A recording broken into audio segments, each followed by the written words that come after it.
Hey everyone, in this tutorial I wanted to share some tips when working with images in Storyline 360, but this will also work in Storylines 1 and 2 as well. And the first tip is around resizing images. And it's good practice when you're resizing to always drag the image from the corner when you want to make it larger. Some people, and I can tell when I look at some images in e-learning, people drag from the middle, whether it's from the middle on the vertical sides or the middle from the horizontal side. And what happens when you do that is you get a stretched looking image. Whereas when you drag from the corner, we keep the proportions, so it's always going to look in proportion and not stretched. So always grab from these corner drag handles.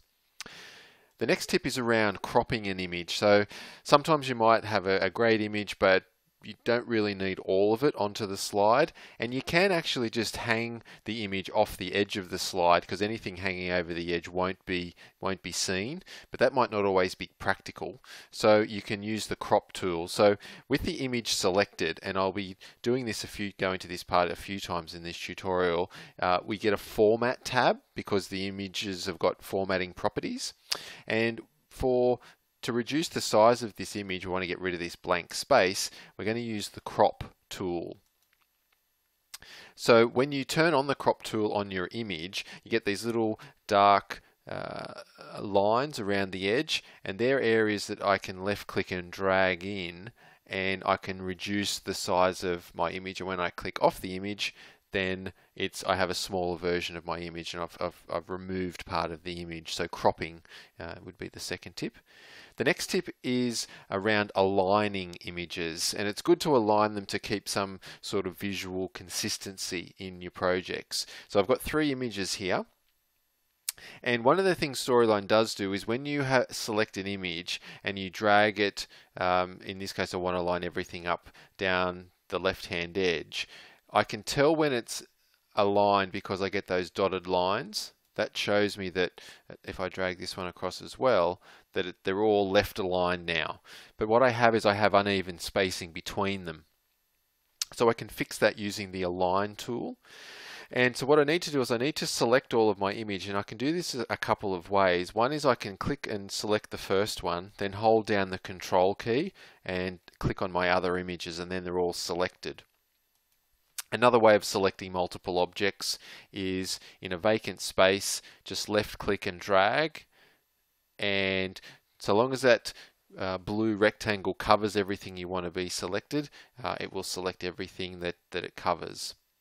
Now, so I've got all my images. Now what I want to do is I want to make the spacing nice and even between them. So what I'm going to make use of is the Align tool in the Format tab. And what I want to do is the settings already defaulted to align the selected objects, and what I'm going to do is I want to distribute vertically. So I want to even out the space and distribute vertically, and now I have a nice even space between my images.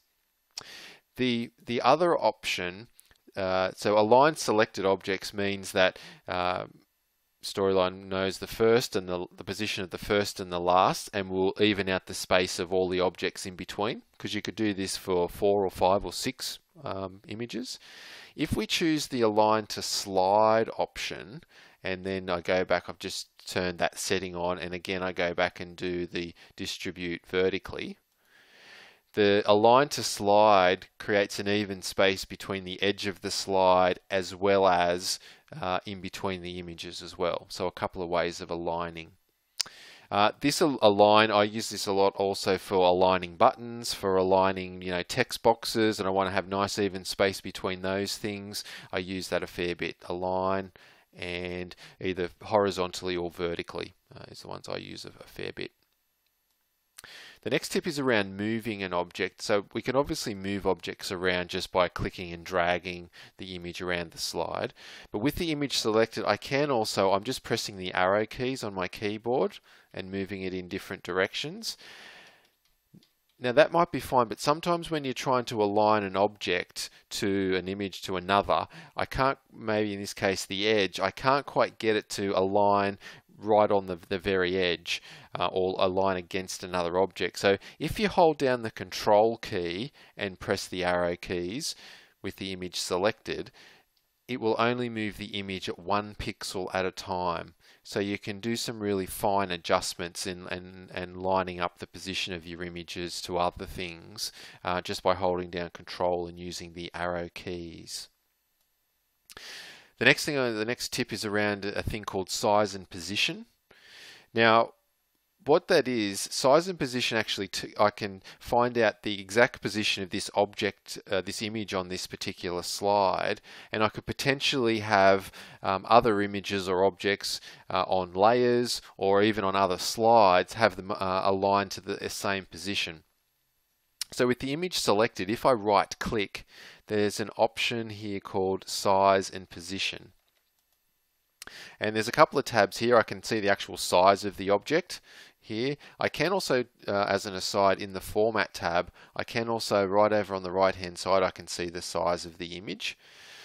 But if I go to the Position tab, I can see that this image is positioned 32 pixels horizontally from the top left hand corner. So this little gap here, and 142 pixels vertically from the top left hand corner. So it's 142 pixels down in this space. So if I keep those two numbers in mind, 32 and 142, if I go back to the slide before, say, and I click on this image, right click and go size and position, I could type in, so I can see where this image's position is, but if I could type in 32 and 142 and then close, this image is now in exactly the same position as the one on the next slide. So I could keep images or objects in the same position across different slides.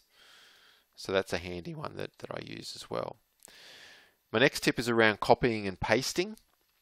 So a lot of people use the Control-C, Control-V to copy and paste. I'm a bit of a right clicker. I'll cut and copy and paste that way.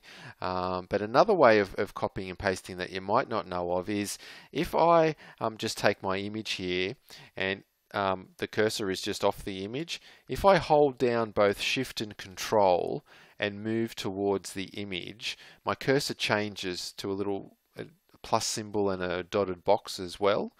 If I left click now and drag towards the right, I can make an exact duplicate of that image, and holding down the Shift and Control key also keeps it aligned. And I could do that again. And so I can't actually move up and down, I can only go sideways, so it will keep things in alignment. Oops, I'll just do that again. Drag it across, so now I have 3, and you could keep doing that. Again, this is something I use when I'm wanting to use multiple images or things like buttons or text boxes. I've done it for that as well. So it's hold down Shift and Control and bring the cursor towards the image till it changes, and then left click and drag, and you can make multiple copies and maintain the alignment. My next tip is around rotating an object. So you're probably aware that you can click on the object and use this hook at the top to rotate the object around, which might be all you need to do. That can create a good effect.